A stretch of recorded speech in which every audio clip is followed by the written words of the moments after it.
قل انما انا منذر وما من اله الا الله الواحد القهار رب السماوات والارض وما بينهما العزيز الغفار۔ آج کے درس کا آغاز ہم اللہ کے فضل و کرم سے سورہ صاد کی آیت نمبر 65 سے کر رہے ہیں۔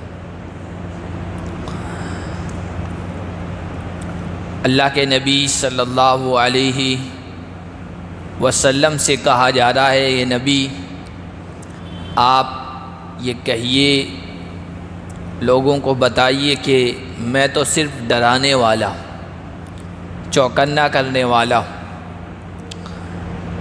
نبی کے بارے میں قرآن کریم میں جگہ جگہ پہ آیا ہے کہ وہ بشیر اور نذیر ہوتا ہے، یعنی پیغمبر، اللہ کا رسول، اللہ کا نبی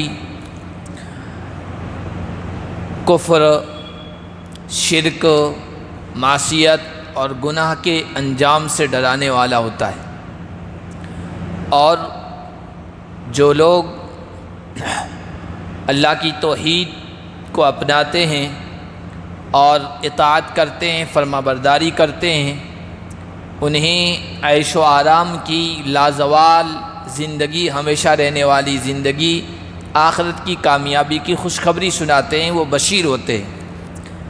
لیکن چونکہ دنیا میں کفر اور شرک کا، گناہوں کا دورہ ہے، یہ چیزیں زیادہ غالب رہتی ہیں، اس وجہ سے بشارت سنانے والے کا جو پہلو ہوتا ہے نا وہ کم ہوتا ہے، اور ڈرانے کا جو پہلو ہوتا ہے وہ غالب رہتا ہے۔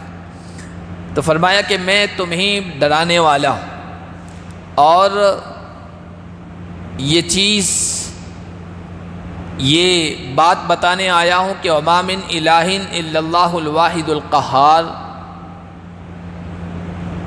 اللہ کے علاوہ کوئی الہ نہیں ہے، اس کائنات کو پیدا کرنے والا خالق بس اللہ ہے، مالک بس اللہ ہے۔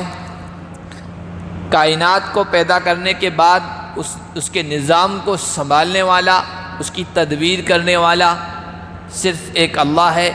القہار، قہار کے معنی تسلط، کسی چیز پر مکمل کنٹرول کر لینا، تسلط کر لینا۔ تو کائنات کی ہر چیز پر کنٹرول رکھنے والا بھی اللہ ہے۔ رب السماوات والارض وما بینہما العزیز الغفار، جو آسمانوں کا بھی رب ہے، زمین کا بھی رب ہے، اور ان دونوں کے درمیان جو چیزیں ہیں، آسمان، آسمان کی مخلوق، زمین، زمین کی مخلوق، اور فضا، آسمان و زمین کے درمیان کی جو چیز ہے، اس کی ملکیت، اس کا قبضہ وہ اللہ ہی کے پاس ہے۔ یہ چاند، ستارے، سیارے، سورج، بحر و بر، خشکی و تر، سب کچھ ایک اللہ کے قبضے قدرت میں ہے۔ العزیز الغفار، اور وہ بڑا زبردست ہے، عزت والا ہے، غلبے والا ہے، سب پر اس کا کنٹرول ہے۔ اور جس آدمی کے پاس کنٹرول آ جائے، قوت آ جائے، طاقت آ جائے، غلبہ آ جائے، تو عام طور پر یہ ہوتا ہے کہ اس کا غصہ بہت زیادہ بڑھ جاتا ہے اور ظلم بڑھ جاتا ہے۔ لیکن اللہ سب چیزوں کا کنٹرول حاصل کرنے کے باوجود الغفار ہے، وہ بخشنے والا ہے، وہ معاف کرنے والا ہے۔ وہ بندوں کی کوتاہیوں کو اگر بندے اس کی طرف رجوع کر لیں، اس کی طرف متوجہ ہو جائیں، تو ان کی کوتاہیوں کو، ان کی غلطیوں کو، ان کے گناہوں کو معاف کر دیتا ہے۔ اور نہ صرف معاف کرتا ہے بلکہ اللہ تعالیٰ گناہوں کو مٹا کر اس کی جگہ نیکیاں لکھ دیتا ہے اور درجات بلند کر دیتا ہے۔ ایسا وہ غفار ہے، معاف کرنے والا ہے۔ میں یہ بتانے آیا ہوں، وَقُلْ هُوَ نَبَأٌ عَظِيمٌ أَنْتُمْ عَنْهُ مُعْرِضُونَ، نبی آپ کہہ دیجئے یہ بہت بڑی خبر ہے۔ کون سی بہت بڑی خبر ہے؟ أَنْتُمْ عَنْهُ مُعْرِضُونَ، جس سے تم منہ پھیر رہے ہو، جس سے تم اعراض کر رہے ہو۔ پیچھے ذکر آیا ہے جنت و جہنم کا، اور جنت اور جہنم کا اصل معاملہ جو سامنے آئے گا وہ مرنے کے بعد دوبارہ جو زندگی ہوگی جسے ہم قیامت کہتے ہیں، تو قیامت کی خبر یہ بہت بڑی خبر ہے۔ اما پارہ جو شروع ہو رہا ہے وہاں بھی یہی الفاظ آئے، اما یتساءلون عن النبأ العظیم، یہ نبأ عظیم یہاں آیا ہے، وعن النبأ العظیم، بہت بڑی خبر کے بارے میں آپ سے سوال کر رہے ہیں، جس کے بارے میں یہ لوگ شک میں ہیں، اختلاف کر رہے ہیں۔ تو قیامت برپا ہوگی، آخرت، جنت و جہنم یہ سامنے آئے گی، یہ بہت بڑی خبر ہے، لیکن تم لوگ اس سے منہ پھیر رہے ہو، اس کو مان نہیں رہے ہو، تسلیم نہیں کر رہے ہو، لیکن یہ ہونا ہے۔ ما کان لی من علم بالملأ الاعلی اذ یختصمون، ملأ اعلیٰ میں جو باتیں ہو رہی تھی، جو بحث ملأ اعلیٰ کر رہے تھے، اس کے بارے میں مجھے کوئی علم نہیں ہے۔ اللہ کے نبی صلی اللہ علیہ وسلم کی رسالت کو بیان کیا جا رہا ہے، نبوت کو۔ نبوت اور رسالت اللہ کی طرف سے ایک عہدہ ہے۔ اللہ اپنے پیغمبروں کو، نبیوں اور رسولوں کو بہت ساری خبریں، بہت ساری باتیں، بہت سارا ایسا علم جو عام لوگوں کو معلوم نہیں ہوتا، اللہ بتاتے ہیں، وحی کے ذریعے سے بتاتے ہیں، فرشتوں کو بھیج کر بجاتے ہیں براہ راست خود۔ جس طرح اللہ کو ہر چیز کا علم ہے، نبیوں اور رسولوں کو اس کا علم نہیں ہوتا ہے، اور نبی اور رسول کو جب بتایا جاتا ہے تو پھر نبی اور پیغمبر آگے امت تک اس کو پہنچاتے ہیں۔ اور بہت ساری ایسی باتیں ہیں جو ابھی پیش نہیں آئی، آئندہ پیش آئے گی، جس کو ہم قیامت کا علم، قیامت کی نشانیاں کہتے ہیں، اللہ کے نبی صلی اللہ علیہ وسلم کو بتائی گئی۔ اور نبی علیہ الصلوۃ والسلام کا اس کے بارے میں بتانا یہ اس بات کی دلیل تھی کہ یہ سچے پیغمبر ہیں، برحق نبی ہیں۔ ان کو کیسے پتہ چل گیا؟ ان کو وحی کے ذریعے سے معلوم ہوا، اللہ نے بتایا ہے۔ جب آئندہ حالات کے بارے میں نبی بتا رہے ہیں جو عام انسان نہیں بتا سکتا ہے، تو اس کا مطلب یہ ہے کہ اللہ سے اس بندے کا خصوصی کنیکشن ہے، تعلق ہے، اور وہاں سے ان کو بتایا جا رہا ہے۔ جب وہاں سے بتایا جاتا ہے تو سب کچھ بتا دیتے ہیں، اور وہاں سے نہیں بتایا جاتا ہے تو پتہ ہی نہیں چلتا ہے کہ کیا ہو رہا ہے۔ اسی لیے حضرت یعقوب علیہ السلام اللہ کے پیغمبر ہیں، بیٹا گم کر دیا جاتا ہے، کنویں میں ڈال دیا جاتا ہے۔ کنواں کہاں ہے؟ پاس میں، گاؤں سے تھوڑی دور پر ہے، کنعان میں ہے کنواں، لیکن پتہ نہیں چلتا کہ بیٹا کنویں میں ڈال دیا گیا ہے، اللہ نے نہیں بتایا۔ اور بیٹے کو کنویں سے نکالا جاتا ہے اور غلام بنا کر بیچا جاتا ہے۔ پھر اس کے بعد اس پر حالات آتے ہیں، بادشاہ کے دربار میں، عزیز مصر کے دربار میں، جیل میں، پھر اس کے بعد مصر کے تخت کا بادشاہ مالک بھی بن جاتا ہے۔ اور اس کے بعد یعنی کئی سالوں کے بعد جب کہ یعقوب کا رو رو کر برا حال ہو گیا ہے، بینائی چلی گئی ہے، نابینا ہو گئے ہیں، بڑھاپا آ گیا ہے، اس کے بعد حضرت یوسف نے وہاں سے مصر سے اتنی دوری سے اپنا کرتا بھیجا کہ لے کے جاؤ، میرے باپ کی آنکھوں پہ ڈال دینا، بینائی واپس آ جائے گی۔ مصر سے کرتا آ رہا ہے تو یہاں اپنے بیٹوں سے جو موجود لوگ تھے ان سے کہہ رہے ہیں مجھے یوسف کی خوشبو آ رہی۔ کیوں کنعان میں کیوں نہیں آئی؟ پاس کے کنویں میں، اس لیے کہ اللہ نے نہیں بتایا۔ دوری سے آ گئی اس لیے کہ اللہ نے بتا دیا۔ اسی لیے وہ فارسی میں کہا کہ گہے برتار میں اعلیٰ نشینم و گہے برپشت پائے نبینم۔ کبھی اللہ تعالیٰ تبارک و تعالیٰ کی طرف سے بجلی کا نور، بجلی کا علم، بجلی کی روشنی آتی ہے نا، یا وحی کی روشنی، وحی کی روشنی آتی ہے تو ہمیں سب کچھ دکھ جاتا ہے، بہت ساری باتیں بتا دیتے ہیں، اور کبھی یہ بھی پتہ نہیں چلتا کہ پاؤں کے نیچے کیا ہے۔ وحی کی روشنی کے ذریعے سے، علم کے ذریعے سے نبی بتاتا ہے۔ تو کہا کہ یہ جو کچھ میں باتیں بتا رہا ہوں ملائے اعلیٰ کے سلسلے میں، فرشتوں کے سلسلے میں، جب کہ وہ آپس میں ڈسکس کر رہے تھے، بحث کر رہے تھے، ان یوحا الی الا انما انا نذیر مبین، یہ وحی ہے جو میری طرف وحی کی جا رہی ہے اور اس کے ذریعے سے میں بتا رہا ہوں، اور میں تو صرف کھلم کھلا ڈرانے والا ہوں، چوکنا کرنے والا ہوں۔ اللہ ہر چیز کو جاننے والا، ہر چیز پر قدرت رکھنے والا، بس وہ خالق و مالک ہے۔ ملائے اعلیٰ میں کیا چیزیں بحث ہو رہی تھی؟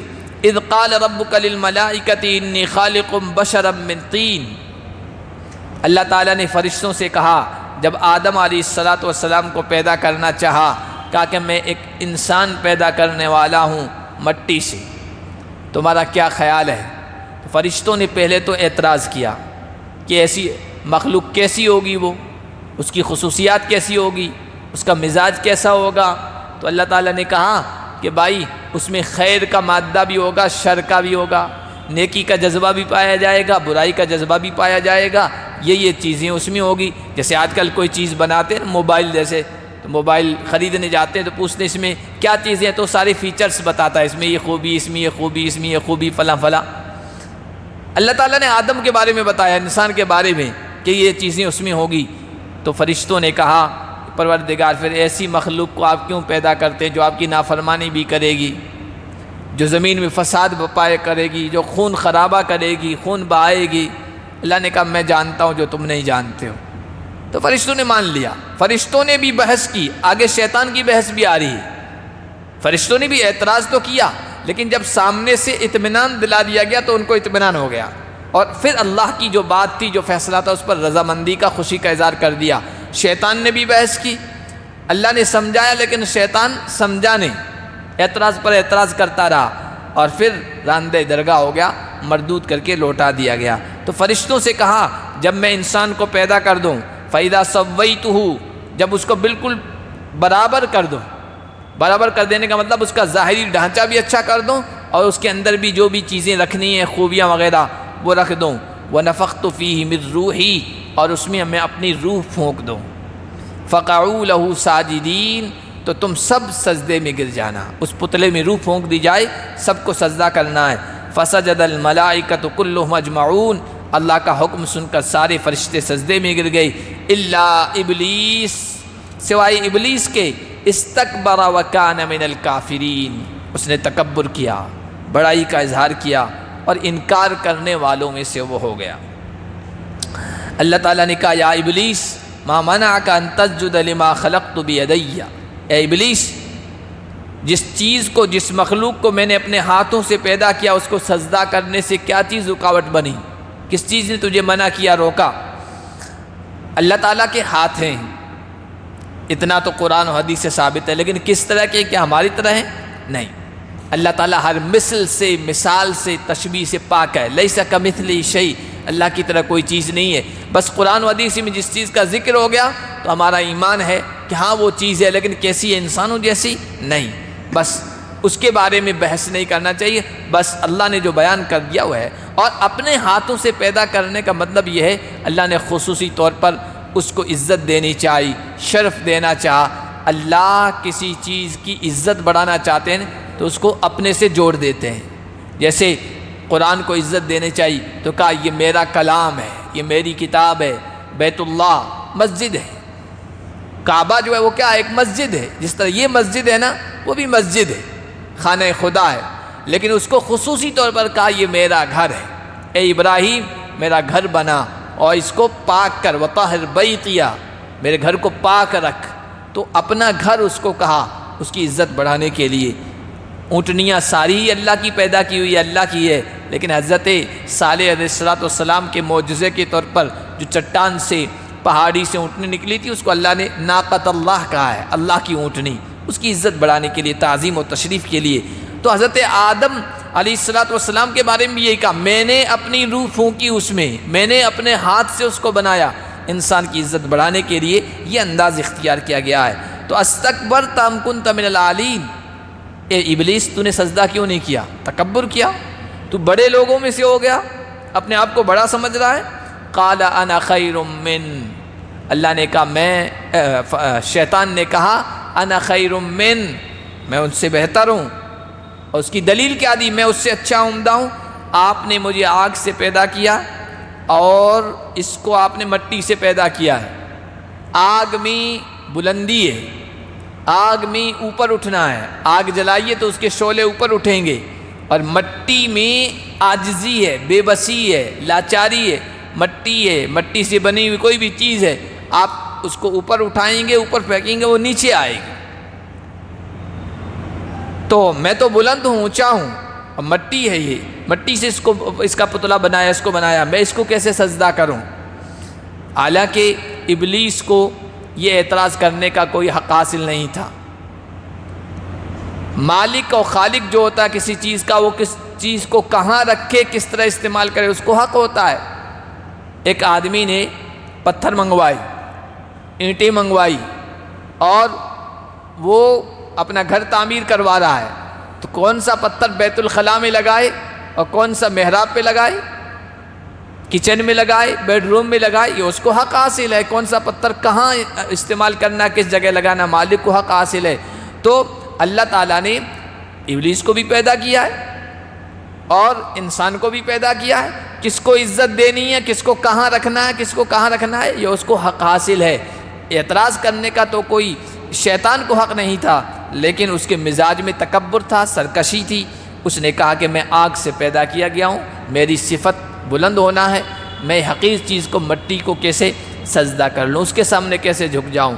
علماء نے بڑی عجیب بات لکھی ہے کہ تکبر، بڑائی، یہ انسان میں نہیں ہونا چاہیے، اس لیے کہ انسان خاک سے بنا ہے، مٹی سے بنا ہے، خاکی النسل ہے، اور خاک کی خوبی ہے نیچے آنا، متواضع، تواضع، اپنے آپ کو چھوٹا سمجھنا۔ اور شیطان آگ سے بنا ہے، آتشی النسل ہے، اور آگ کے اندر مزاج اوپر ہونا، اپنے انا، ایگو، بڑائی، فخر کرنا اپنے اوپر، دوسروں کو حقیر سمجھنا۔ تو انسان کو خاکی النسل بن کے رہنا چاہیے، خاک کی صفت اس میں آنی چاہیے، شیطان والی صفت میں نہیں آنی چاہیے۔ خاک کی صفت ہے نیچے رہنا، یعنی اپنے آپ کو معمولی سمجھنا، چھوٹا سمجھنا، تکبر نہ کرنا۔ اور اگر انسان اپنی اس صفت کو چھوڑ دے گا، خاک ہونے کی صفت کو چھوڑ دے گا، تو پھر لوگ دھتکاریں گے اسے۔ جس طرح مٹی اپنی جگہ سے اوپر اٹھنے لگ جائے، گرد و غبار بن جائے، چہرے پر لگ جائے، کپڑے پہ لگ جائے، تو ہم کیا کرتے ہیں؟ چہرے کو دھو لیتے ہیں، کپڑے کو جھاڑتے ہیں کہ گرد و غبار، چہرہ تیری جگہ نہیں ہے، اور یہ کپڑا تیری جگہ نہیں ہے، تیری جگہ پیروں میں ہے۔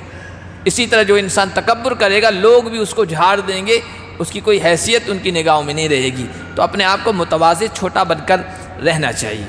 قال فاخرج منها فإنك رجیم، جب شیطان نے یہ دلیل دی، اللہ تعالیٰ کی ناراضگی ہوئی، غصہ آیا اللہ کو، اور کہا کہ نکل جا یہاں سے، تو مردود ہے۔ وَإِنَّ عَلَيْكَ لَعْنَتِي إِلَىٰ يَوْمِ الدِّينِ، اور تجھ پر میری لعنت برستی رہے گی قیامت کے دن تک۔ یوم الدین یعنی قیامت کا دن تک، اور لعنت کا مطلب ہوتا ہے اللہ کی رحمت سے دوری، اسی لیے لعنت سے منع کیا گیا ہے۔ بعض مرتبہ ناراضگی میں ہم بیوی کے لیے، بچوں کے لیے، یہاں تک کہ جانوروں کے لیے، یہاں تک کہ ہوا کے لیے یہ سب چیزیں استعمال کر دیتے ہیں، لعنت سے منع کیا گیا۔ ہوا چل رہی ہے تیز، ہماری ٹوپی اڑ گئی، رومال اڑ گیا، کرتا اڑ رہا ہے، ہوا پر لعنت بھیجنے لگ جاتے ہیں۔ جانور نے ذرا سی سرکشی کی، بکری نے دو رہے ہیں ٹانگ ہلا دی، اس پر لعنت ملامت کرنے لگ جاتے ہیں لوگ۔ اپنے بچوں پر راسی انہوں نے نافرمانی کی تو لعنت ملامت کرتے ہیں۔ لعنت بہت خطرناک لفظ ہے، اللہ کی رحمت سے دوری، یہ کوئی معمولی چیز نہیں ہے۔ اس لیے نبی علیہ الصلوۃ والسلام کے بارے میں آیا کہ نبی علیہ الصلوۃ والسلام فحش گو نہیں تھے، برے الفاظ، برے کلمات، بری باتیں اپنی زبان پر کبھی نہیں لاتے تھے، ولا باللعان، لعنت ملامت کرنے والے بھی نہیں تھے۔ کبھی غصہ بھی آتا تھا نا، غصہ آتا تھا تو چہرے سے ظاہر ہوتا تھا، چہرے سے ظاہر ہوتا تھا، اور ناراضگی بھی اس انداز سے کرتے تھے کہ کوئی غلط لفظ زبان پہ نہیں آتا تھا۔ ما بال اقوام، لوگوں کو کیا ہو گیا ہے، ایسا نہیں لعنت ہو، ملامت ہو ایسے لوگوں پر جو یہ کرتے ہیں، اس طرح کے الفاظ کبھی نہیں استعمال کرتے تھے۔ کہا کہ میری لعنت ہے قیامت کے دن تک تجھ پر۔ اتنا غصہ تھا اللہ کو، لعنت کا لفظ استعمال کیا شیطان کے لیے، لیکن شیطان پھر بھی اللہ سے دعا کر رہا ہے، درخواست کر رہا ہے، رب فانظرنی الی یوم یبعثون، پروردگار قیامت کے دن تک مجھے مہلت دے دے۔ درخواست کر رہا ہے، مہلت مانگ رہا ہے، اور اللہ اتنی ناراضگی کے باوجود اس کی دعا قبول کر رہے ہیں، اس کی درخواست قبول کر رہے ہیں۔ اس سے اللہ کی رحمت کا بھی اندازہ آپ لگا سکتے ہیں کہ ناراضگی کے عالم میں بھی اللہ تبارک و تعالیٰ دعا قبول کر رہے ہیں۔ جب شیطان کی دعا قبول کر رہے ہیں تو میں اور آپ چاہے کتنے ہی گنہگار کیوں نہ ہو، اگر اللہ سے مانگیں کہ دعا کیوں قبول نہیں ہوگی؟ تو اللہ نے اس کی دعا قبول کر لی، کہا ٹھیک ہے، انک من المنذرین، تو مہلت دیے ہوئے لوگوں میں سے ہے، معلوم متعین وقت کے دن تک یعنی قیامت تک تجھے مہلت دے دی گئی ہے، تجھے جو کچھ کرنا ہے تو کر لے۔ علماء کرام نے عجیب بات لکھی یہاں پر کہ اللہ نے شیطان کی دعا قبول کر لی۔ دعا کا قبول ہونا یہ اس بات کی علامت نہیں ہے کہ کوئی آدمی نیک ہے۔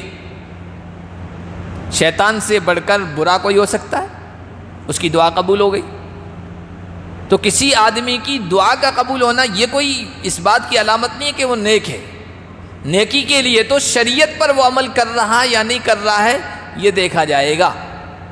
حدیث میں یہ بھی آیا کہ جب زمانہ قیامت کی طرف بڑھے گا نا، بعد کا جو آنے والا زمانہ ہے، بعد کا جو آنے والا زمانہ ہے، اس میں ناہنجار گنہگار فاسقوں فاجروں کی بھی دعائیں قبول ہو جائیں گی۔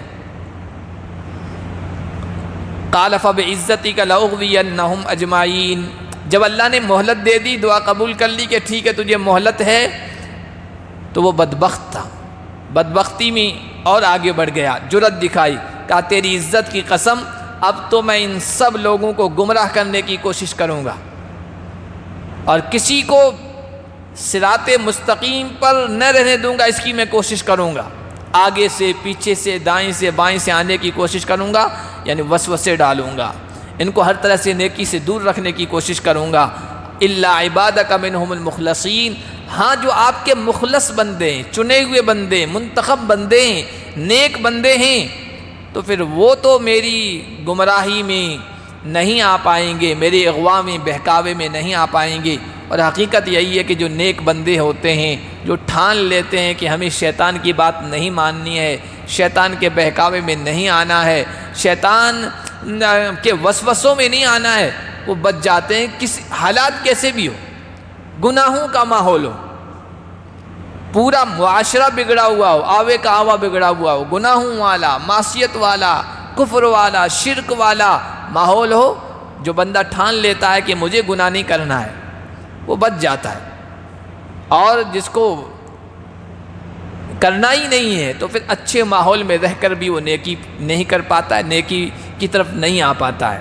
آپ کیسے کتنے نیک نوجوانوں کو دیکھیں، امریکہ میں رہ رہے ہیں، یورپ میں رہ رہے ہیں، برطانیہ میں رہ رہے ہیں، اور اتنے نیک کہ کوئی گناہ نہیں ہوتا ان سے، نظروں کی حفاظت ہے، سنتی لباس پہنے ہوئے، سنتی لباس رکھے ہوئے، سنتی بال رکھے ہوئے ہیں، ایک ایک چیز سے سنت ٹپک رہی ہے، تہجد گزار، پیر اور جمعرات کو روزہ رکھنے والے، امریکہ میں رہ رہے ہیں، برطانیہ میں رہ رہے ہیں، فرانس میں رہ رہے ہیں، گناہوں کے جو اڈے جن کو ہم سمجھتے ہیں نا، وہاں ایسے ہٹے نوجوان جو عمر، جو زندگی کا مرحلہ جس میں شیطان بھرپور گمراہ کرنے کی کوشش کرتا ہے، نہیں وہ شیطان کے بہکاوے میں آ رہے ہیں۔ اور دوسری طرف ایسا ہے کہ اچھا ماحول ہے، مکہ مدینہ میں رہ رہے ہیں، عرب جیسی مقدس سرزمین پہ رہ رہے ہیں، لیکن وہاں گناہ کر رہے ہیں، اس ماحول میں بھی وہ گناہ سے نہیں بچ پا رہے ہیں۔ تو جو مخلص بندے ہیں، جو چاہ رہے ہیں کہ ہمیں گناہوں سے بچنا ہے، نافرمانی سے بچنا ہے، وہ کبھی بھی شیطان کے بہکاوے میں نہیں آ سکتے۔ شیطان نے یہی کہا کہ میں سب کو گمراہ کرنے کی کوشش کروں گا، مگر یہ تو خاص بندے ہیں، وہ تو میری گمراہ میں نہیں آ پائیں گے۔ قال فالحق والحق اقول، اللہ نے فرمایا یہ سچ بات ہے اور میں ہمیشہ سچ بات ہی کہتا ہوں، لأملأن جہنم منک وممن تبعک منہم اجمعین، تو نے یہ بات کہی کہ نیک بندے تو تیری گمراہی میں نہیں آئیں گے، اور جن کو نیکی پہ نہیں آنا ہے وہ تیرے بہکاوے میں آئیں گے، تیرے پھندے میں پس جائیں گے۔ اور میں نے بھی یہ طے کر لیا ہے کہ جو تیرے جیسے لوگ ہوں گے، تیری باتوں میں آنے والے ہوں گے، تیرے جھانسے میں پڑنے والے ہوں گے، تیری پیروی کرنے والے ہوں گے، ان جیسے لوگوں سے میں بھی جہنم کو بھر دوں گا۔ قل ما اسألکم علیہ من اجر، سورت کے شروع میں بتایا تھا کہ مکی سورت ہے، اور مکی صورتوں میں جو خاص باتیں ہوتی ہیں، سب سے پہلی توحید، دوسرے نمبر پر نبوت اور رسالت، تیسرے نمبر پر قرآن کی حقانیت اور سچائی صداقت کو بیان کیا جاتا ہے، اور 4 نمبر پر آخرت کو بیان کیا جاتا ہے۔ چاروں مضامین اس صورت میں بیان کر دیے گئے ہیں، اور یہ جو ابھی آج ہم نے پڑھا اس میں چاروں کا خلاصہ بیان کر دیا گیا ہے۔ توحید سب سے پہلے آج کے درس میں آئی، پھر رسالت آئی کہ جو باتیں میں بتا رہا ہوں یہ خود اپنی طرف سے نہیں بتا رہا ہوں، اللہ کی طرف سے وحی کی روشنی کے ذریعے سے میں بتا رہا ہوں، پھر آخرت کا تذکرہ آیا، جنت و جہنم کا تذکرہ ہے، اب اخیر میں اور خلاصے کے طور پر کہہ رہے ہیں نبی آپ کہہ دیجئے جو میں تبلیغ کر رہا ہوں، اللہ کا پیغام تم تک پہنچا رہا ہوں، تم سمجھانے کی کوشش کر رہا ہوں، کبھی ڈرا کر، کبھی خوشخبری سنا کر، اس پر میں کوئی اجر نہیں مانگتا۔ جتنے بھی پیغمبر آئے بے لوث، بغیر کسی لالچ کے، بغیر کسی طمع کے، انہوں نے اللہ کا پیغام بندوں تک پہنچایا ہے۔ دوسری بات، وما انا من المتکلفین، آپ کہہ دیجئے میں تکلف کرنے والا نہیں ہوں۔ تکلف کہتے ہیں بناوٹ کو، جھوٹ موٹ انسان زبردستی کوئی چیز کرتا ہے نا، اس کو کہتے ہیں تکلف کرنا، اور تکلف شریعت میں نہیں ہے، تکلف ایمان میں نہیں ہے۔ ایمان نام ہے البذاذہ، السذاجہ، سادگی کا۔ حضور علیہ الصلوۃ والسلام نے فرمایا سادگی یہ ایمان کا حصہ ہے، ایمان کا جز ہے۔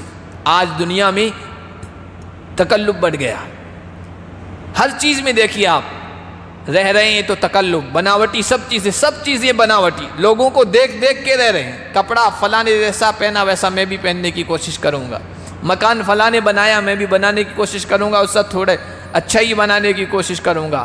شادی میں اس نے ایسے کھانے بنائے میں اس طرح کی بنانے کی کوشش کروں گا، گاڑی اس نے لی ہے میں اس طرح کی لینے کی کوشش کروں گا، موبائل لیٹسٹ آیا ہے اور فلاں فیچر ہے میں اس سے لینے کی کوشش کروں گا۔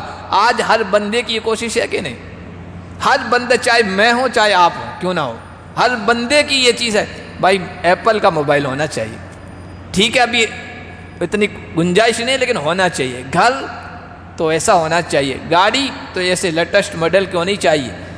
تکلف زندگیوں میں آ گیا ہر چیز میں، تو ایمان تکلف کا نام نہیں ہے۔ رسول اللہ صلی اللہ علیہ وسلم کی زندگی سادگی زندگی تھی۔ دنیا میں دیکھیے آپ، ہم تو پھر بھی الحمدللہ اہل ایمان جو قرآن اور حدیث سے تعلق رکھتے ہیں اور باتیں سنتے رہتے ہیں پھر بھی بچے ہوئے ہیں۔ دنیا داروں میں جا کے آپ دیکھیے ہر چیز میں تکلف، ہر جو ہے الگ الگ پروگرام کے لیے الگ ڈریس، الگ سوٹ بوٹ، الگ چیز، ہر چیز الگ الگ، پینے کے لیے الگ گلاس، جوس کے لیے الگ گلاس، شربت کے لیے الگ گلاس۔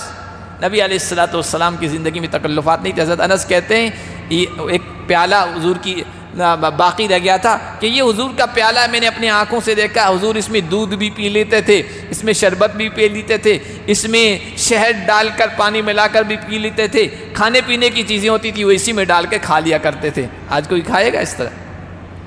تکلفات آ گئے ہماری زندگیوں میں۔ تو اس طرح حضور علیہ الصلوۃ والسلام کی زندگی کے واقعات بے شمار ہیں، تفصیل کے ساتھ حدیثوں میں اس کو بیان کیا گیا ہے۔ تو فرمایا ما انا من المتکلفین، میں تکلف کرنے والوں میں سے نہیں ہوں۔ سادگی کی زندگی یہ اسلام کی زندگی ہے۔ سادگی کا یہ مطلب ہی نہیں گندا سندہ رہے، نفاست، پاکی، صفائی ستھرائی تو ہونی چاہیے لیکن بناوٹ نہیں ہونی چاہیے۔ ان هو الا ذکر للعالمین۔ اور تیسری چیز یہ کہی گئی، یہ جو باتیں ہیں، یہ جو قرآن پیغام سنا رہا ہے، یہ قرآن جو ہے یہ سارے جہاں والوں کے لیے نصیحت ہے۔ جو انسان اس پر عمل کرنے کی کوشش کرے گا اس کی زندگی سدھر جائے گی، دنیا بھی سدھر جائے گی، آخرت بھی سدھر جائے گی۔ نصیحت پر جو انسان عمل کرتا ہے کامیاب رہتا ہے۔ وَلَتَعْلَمُنَّ نَبَأَهُ بَعْدَ حِينٍ، اور ایک عرصے کے بعد، ایک وقت کے بعد تم کو اس کی خبر کا بھی علم ہو جائے گا۔ یعنی یہ قرآن ہے، یہ قرآن کا جو پیغام ہے یہ غالب رہنے کے لیے آیا ہے، غالب ہونے کے لیے آیا ہے۔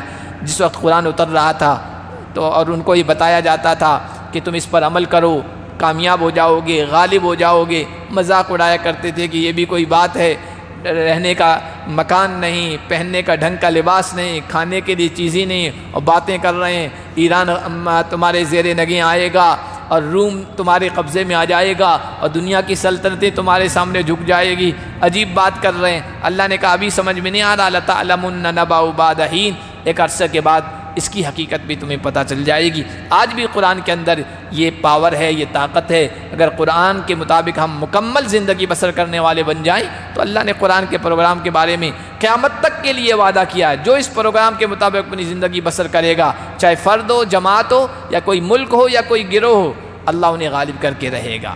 اللہ پاک ہم سب کو قرآن کے پیغام کو سمجھنے کی، اس پر عمل کرنے کی توفیق عطا فرمائے۔ سبحان اللہ۔